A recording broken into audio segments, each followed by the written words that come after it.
Je suis heureux d'être ici ce matin dans le cadre du processus de revitalisation, en quelque sorte, de la Maison des Ries. La Maison des Ries, c'est un bien patrimonial qui est situé dans la ville de Pont-Rouge.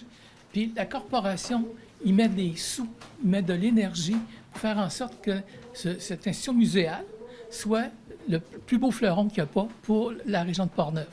Alors, je suis heureux de votre présence. Vous allez prendre connaissance finalement des actes posés par les artisans. Mais entre-temps, j'aimerais féliciter ou remercier un certain nombre de personnes qui ont agi au niveau de la Maison des Ries. On vient de terminer une phase de restauration de l'enveloppe extérieure de la Maison des Ries. Cette enveloppe-là, ça a demandé des investissements de 50 000 qui a été pris à même nos surplus qu'on a accumulés depuis un certain nombre d'années. Alors, disons que ici, la Maison des Ries, les travaux ont été conduits et surveillés et tout par M. Daniel Jean, que je voudrais remercier de son travail, qui est important.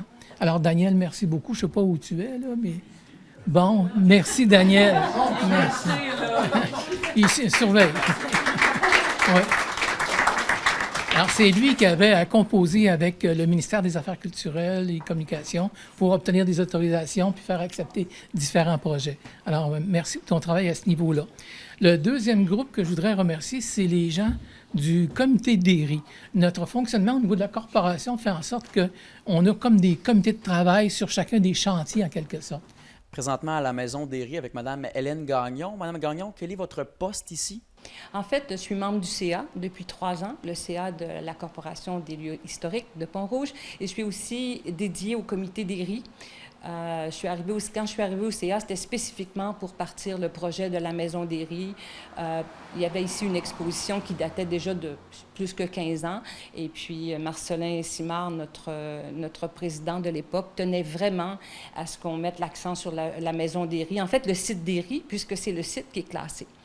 Alors, depuis 3 ans, on a fondé un comité avec Jacques, avec Gabriel, avec Hélène et puis Marie-Laure pour vraiment redonner vie à cette maison. Pour la corporation, c'était vraiment important puisque c'est une maison qui a je dirais, une qualité, une histoire.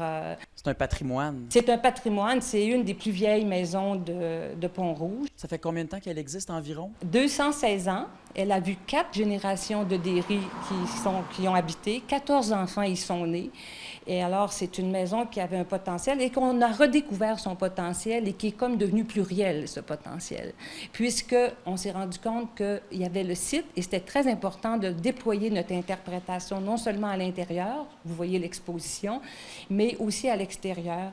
Et ça a comme aussi confirmé le site à cause d'une rivière. En fait, c'est à cause d'une rivière qu'elle est ici, c'est à cause d'une rivière qu'on peut aussi, que le site a été pas cité, il a été classé site historique en 1984 par le ministère de la Culture. C'est la rivière qui est vraiment la fondation. La rivière qui est la motivation, je dirais, au classement du site.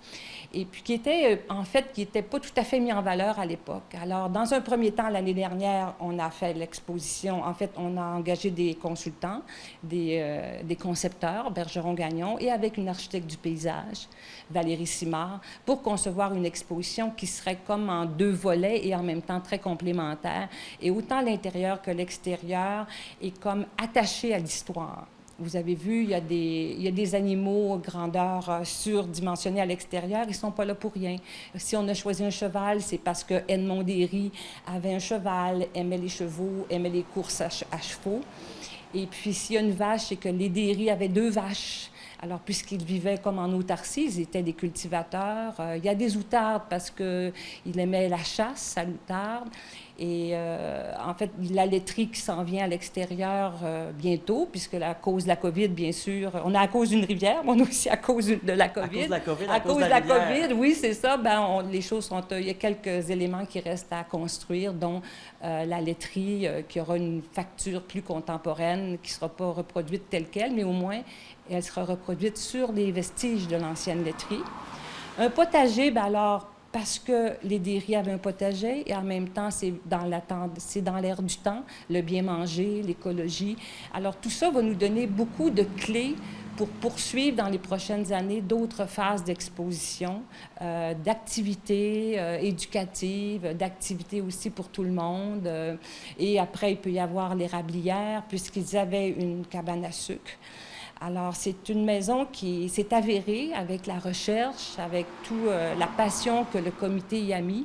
Une maison qui s'est avérée avec des potentiels inouïs. Elle est magnifique, puis elle est très agréable aussi pour y recevoir les gens, autant les promeneurs, autant les groupes. Et Mme Gagnon, vous avez parlé plus tôt, vous avez mentionné la motivation. Qu'est-ce qui vous motive à travailler à la Maison des Ries? Bien, j'aime le patrimoine, j'aime la muséologie. Visiblement. Oui, et avant, mais en fait, j'en ai fait pendant une vingtaine d'années, mais avant, en fait, il y avait moi comme dans le comité, mais en janvier est arrivée Karine Vachon-Soulard, qui comme nouvelle co-directrice, et elle, sa motivation, sa formation est en muséologie. Alors, j'ai pu un peu céder le flambeau à Karine maintenant, et la passion, puisque pour elle, à la maison au Moulin-Marcoux, c'est une co-direction. On a Gabrielle Boucher qui s'occupe plus du volet spectacle, et on a Karine ici qui s'occupe de la maison, du site des Ries, finalement.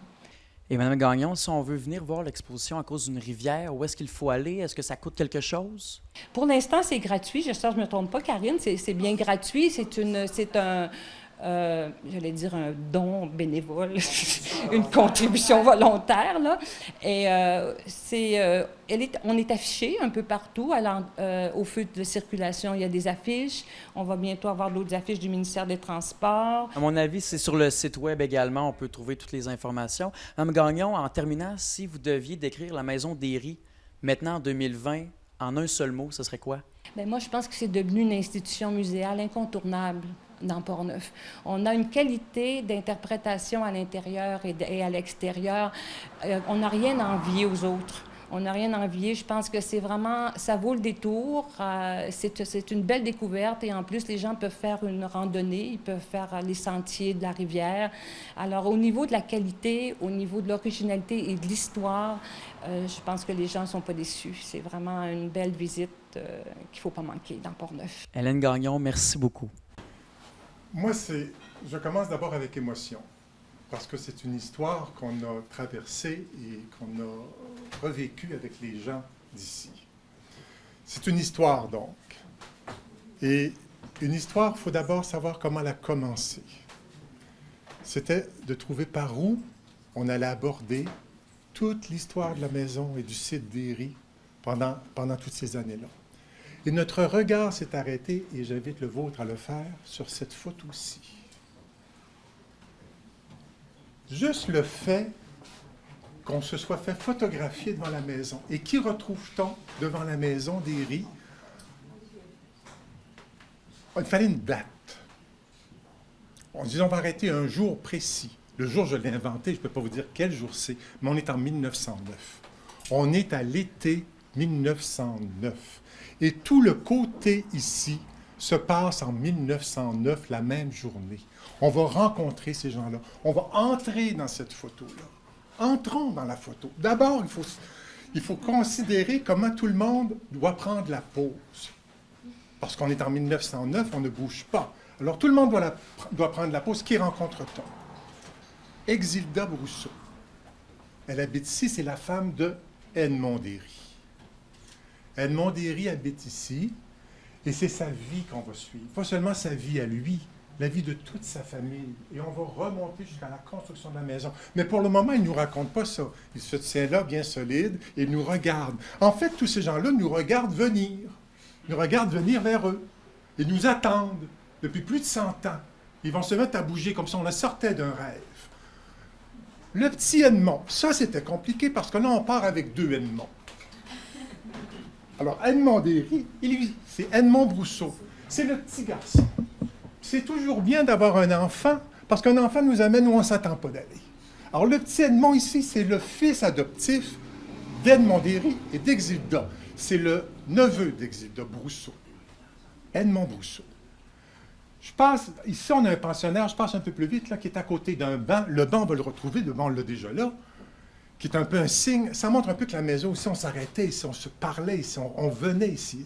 Puis quelqu'un qui passe ici, on voit le pont, le chemin qui passe si près de la maison, tellement près de la maison. parce que c'est la maison du péager du pont. On va se retrouver avec 4 thèmes. On a la maison, le pont. Quand on est en 1909, le pont que l'on voit, c'est lui. C'est un pont qui a été construit en 1830, qui a toujours été là, donc, depuis des années et des années. Mais il est fragile. On s'inquiète du pont. 1909 fonctionne bien parce que dès après 1909, toutes les choses vont se bousculer. Mais là, on est en 1909, on sait plein de choses que lui ne sait pas encore. Mais on sait que ce pont-là, on va le voir plus tard. Pour le moment, ce pont-là l'inquiète.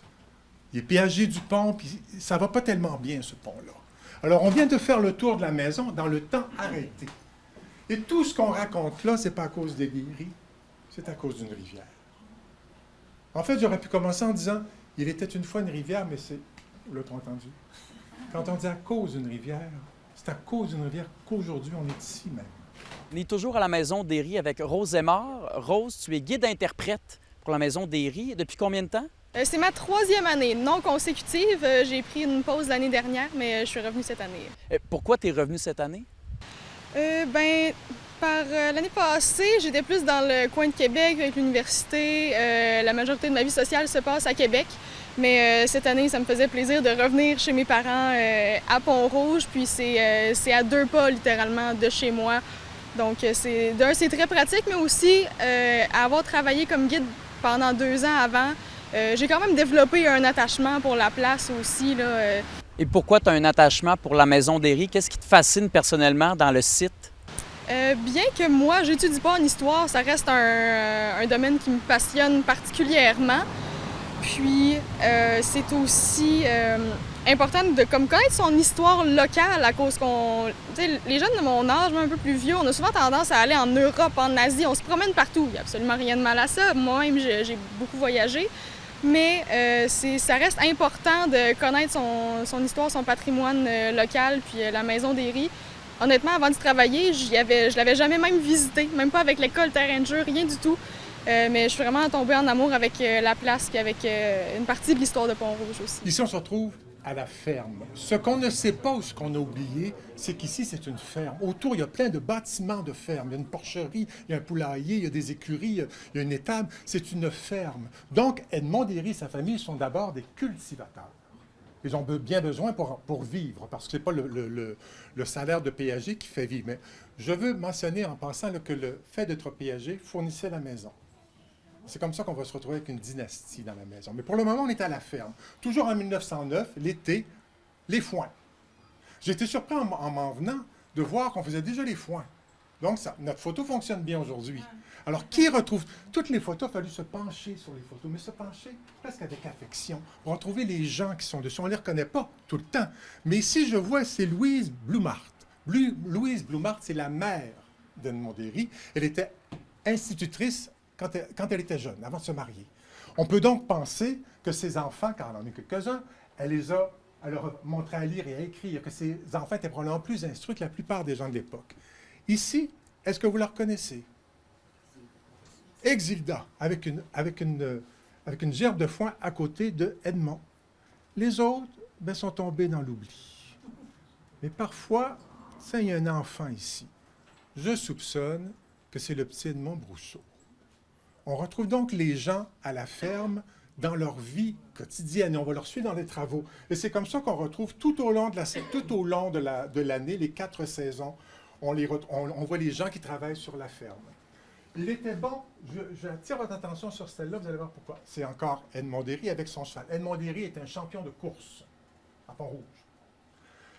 Il était très fier de ses chevaux. Et sur cette photo-là, quand on la regarde de plus près, on voit qu'il s'est endimanché. Ça me touche tout le temps de voir que les jeunes, dès qu'ils prennent des photos, sont tout le temps endimanchés. Forcément, c'est un événement de se faire photographier. J'essaie de voir de l'autre, c'est la personne qui prend la photo. Il s'est endimanché, il monte son cheval, il a sa chaîne de montre. C'est Edmond Derry avec son cheval qui monte. On comprend que c'est au printemps. Et là, en étudiant les photos, en vivant avec, on se rend compte que le même jour, le photographe a à peine bougé, on a fait venir le petit Edmond. Regardez, c'est la même pause, c'est la même journée. C'est la même journée. Et lui, il est devant des outardes. Qu'est-ce qu'il fait avec des outardes? C'est que c'est aussi des chasseurs. Et quand Quand on allait à la chasse, quand on en blessait, Edmond Derry gardait des outards blessés pour attirer les prochaines l'automne suivant. Alors, il gardait sur le site des outards et des oies sauvages. Alors, on le voit ici, on voit que le petit gars est fier de ses outards. Ça, c'était pour attirer les oiseaux. La photo d'en bas, Edmond Derry, endimanché, avec sa carabine, avec 2 hiboux. Un grand-duc, en fait, deux oiseaux de proie. On ne le sait pas, mais les oiseaux de proie sont empaillés. Alors, eux, ils n'ont pas bougé. Ils sont empaillés, c'est qu'ils servaient à éloigner les oiseaux dans les champs. Alors, on gardait des outardes pour attirer les oiseaux pendant la chasse, et on gardait ces 2 oiseaux empaillés-là pour chasser les oiseaux qui venaient picorer dans les champs. On fait donc le tour de l'année chez les Derry, cultivateurs à la ferme. On va quitter 1909. On va remonter, on va reprendre le cours du temps. Ça va bien avec la rivière. On va reprendre le fil du temps de l'autre côté. Et Rose, t'es guide-interprète, on va en profiter un peu. Est-ce que tu peux nous révéler quelque chose d'exceptionnel ou d'assez cocasse, anodin concernant la maison Derry? Concernant la maison en tant que telle, si on y va du côté architecture, la maison au départ était plus petite que ce qu'on voit en arrière lorsqu'elle a été construite en 1804. Mais en 1864, sous le règne, si je peux me permettre l'expression, d'Édouard Derry, le 3e PAG, ils ont construit un agrandissement. Puis on a comme un cadre à l'intérieur de la maison où on voit la structure pièce sur pièce. Puis on voit qu'il y a une des poutres qui est coupée. Puis ça, en fait, c'est qu'ils ont décidé de couper le mur du fond, puis le bois était encore bon, on va pas gaspiller ça. Donc ils ont pris le mur du fond, ils l'ont mis plus loin, puis ils ont construit les autres murs sur les côtés. Donc ça fait de notre belle maison Derry une maison accordéon. As-tu essayé de faire ça dans la maison de tes parents à Pont-Rouge? Oh non, Seigneur, j'ai pas les qualifications pour. Donc, le cours du temps qu'on reprend, et on se retrouve en 1804. En 1804, on va construire, après bien des tentatives, des ponts qui vont être construits en aval, qui vont s'écrouler, mais on construit celui-ci en 1804. Puis on prévoit tout de suite que ça va être un pont à péage. Donc, on fait construire aussi la maison du péager. Et à l'époque, la maison est à cette grandeur-là. Il manque toute une aile. C'est la grandeur qu'elle a à l'époque, en 1804, quand les péagers vont commencer à arriver. Le premier qui va arriver s'appelle François Pomereau. Il va être péagé de 1804 à 1816, jusqu'à sa mort. En fait, on les retrouve toujours, ils sont péagés jusqu'à leur mort. Lui, il va vivre dans la maison ici, et c'est à cette époque-là que Tolfré, un militaire britannique, vient pêcher ici, parce qu'ici, c'est un site de pêche. C'est d'abord et avant tout, je le souligne, un site de pêche. Il y a des fosses à saumon, les gens viennent pêcher ici, et c'est un site de pêche militaire. C'est des soldats britanniques qui viennent pêcher ici. C'est rattaché à la garnison de Québec. Alors, et c'est ici qu'ils s'installent quand ils viennent, c'est ici qu'ils mangent. Ça s'appelle le Salon des Anglais, la pièce où nous sommes. Tolfré, qui est venu ici dans les années avant 1816, quand il est retourné en Grande-Bretagne, il a écrit ses mémoires. Puis il parle beaucoup de la maison ici, comment elle était reçue, les pêches qu'il faisait. Puis il a fait illustrer son livre, les balles qu'il donnait ici au son du violon. Ça devait être assez intense parce que ça demeure, il faut toujours garder à l'esprit, c'est que c'est des maisons toutes petites. On le sent bien aujourd'hui. Alors les soirées, ça devait être assez animé. Alors on a des illustrations de son livre qui ont été faites par quelqu'un qui n'est jamais venu ici, mais ça montre quand même l'intérêt de la maison et de la pêche. Lui, il disait que c'était le plus bel endroit de pêche au saumon au monde. Alors, ça, on est de 1804, donc 100 ans avant. Je veux souligner quelque chose. Quand on dit 1804, on voit ça loin. Mais peut-être pas qu'on le voit assez loin. C'est plus loin que ce qu'on pense. 1804, je vous dis juste que 10 ans avant 1804, Marie-Antoinette est guillotinée. Quand on dit ça, 1804, on est sous Napoléon, mais quand on dit ça fait 10 ans que le régime monarchique est tombé en France, là, on voit vraiment qu'on est loin. Si on dit 1804, c'est le début des trains, je me rappelle mon arrière-grand-père, c'est très loin, 1804. On est presque sous les rois de France. Tout le monde qui a vécu ici se rappelle. Je mets ça pour vous situer dans le temps, pour avoir le sentiment historique, comment c'est loin, 1804. Beaucoup d'artistes, et surtout des aquarellistes britanniques, des militaires, vont venir faire des aquarelles, des dessins sur le site tout autour. Et la plupart de ces œuvres-là sont projetées sur le mur dans la pièce suivante, pour montrer comment ça a inspiré les artistes et les gens qui venaient ici, comment c'est un endroit impressionnant. Encore aujourd'hui, les gens prennent des photos ou font des tableaux. On va continuer pour se retrouver dans la pièce suivante. Traverser pour les tableaux et on se retrouve à la pièce. Et Rose, tu as mentionné aussi les jeunes de ton âge qui, des fois, on va en Europe, on va voyager un petit peu. Espères-tu qu'avec toi, ton poste de guide-interprète, il y a des jeunes qui vont vouloir faire comme toi aussi, puis peut-être travailler plus en région? Oui, je l'espère aussi. Puis moi, je suis un peu la vétéran, je dirais. Là. Il y a 2 autres guides qui ont été engagés cette année qui ont 15 et 17 ans. Puis je trouve ça génial que ces filles-là aussi trouvent que c'est aussi important l'histoire de la Maison des Rives. Ces 2 filles de Pont-Rouge aussi. Donc ça me fait plaisir de pouvoir partager cette passion-là avec des filles qui sont un petit peu plus jeunes que moi aussi. Les premiers des Rives ont arrivé ici en 1816. Les 2 premiers arrivés ici. Le premier, on le dit, probablement hôtelier à l'ancienne Lorette. On comprend bien qu'on voulait quelqu'un qui savait tenir maison, qui savait tenir un hôtel, parce qu'ici, le but de la maison, c'est de recevoir aussi les pêcheurs. C'est pas juste péager. Donc, on a ici une image qui illustre, mais avec interprétation, la ferme à cette époque-là. On a la Maison des Riz ici, avec la grange, pas la grange, l'écurie, on voit même des poules ici. Puis en face, d'autres bâtiments de ferme, on voit même une canne à pêche appuyée ici et le pont.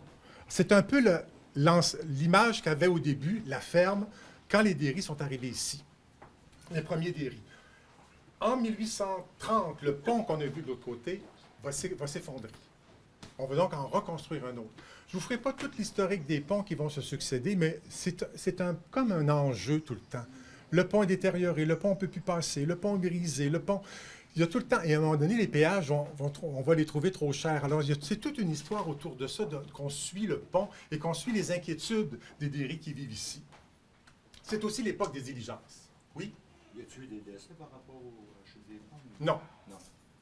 Non. Même celui qui s'est écroulé à l'époque de Louis Déron, on ne parle pas qu'il y a eu de décès. On n'en parle pas, en tout cas. Puis cette époque-là, c'est l'époque des diligences. Les diligences qui prenaient le chemin du roi. Mais il faut faire attention, c'est pas comme l'arrêt d'autobus, là. Il y avait des relais entre Québec et Montréal pour les diligences. Il y en avait 25. On n'est pas absolument certain, là, la Maison des Riz n'est pas inscrite comme un relais de diligence. Mais Louis Derry gardait 2 chevaux dans son état, pourquoi il y a besoin de changer de chevaux? Il faut imaginer que les gens pouvaient arrêter ici, pouvaient se désaltérer ici. Mais il ne faut pas le voir comme que c'est le concept d'abord de la maison, de recevoir les diligences. Le concept de la maison ici, l'idée de la maison, c'est de recevoir les pêcheurs britanniques. C'est un club de pêche privé. C'est important d'avoir ça en tête pour comprendre la maison. On va retrouver les derniers Derry juste dans la pièce à côté.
C'est énorme, là. Oui.